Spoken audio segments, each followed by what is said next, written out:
The future is now. Has anybody read The Circle by David Eggers? Anybody heard of it?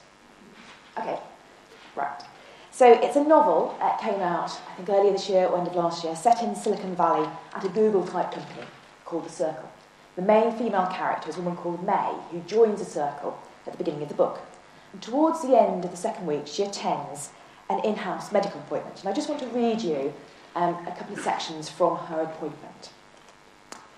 So the doctor says to her, all the data we generate here is available to you online. Everything we do and talk about, and of course all your past records.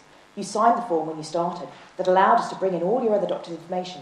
So finally you'll have it all in one place, and it's accessible to you, to us, and we can make decisions, see patterns, see potential issues, given our access to the complete picture.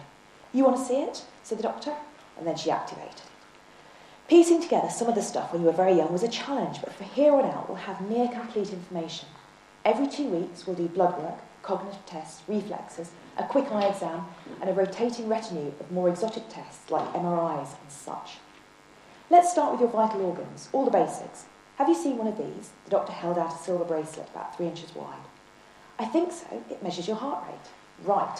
Most of the long-time circlers, i.e. employees, have some version of it, but they're complaining about it being too loose, so we've modified it.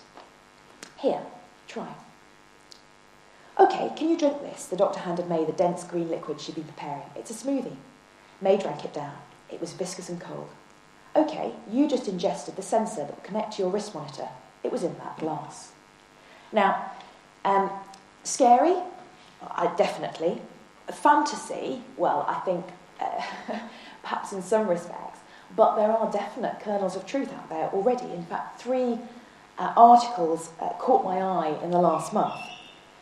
The first related to a wearable sensor that can now detect body noises other than speech, for example, grunting or chewing or heavy breathing, i.e. give an indication of activity or mood and not just what somebody's actually saying.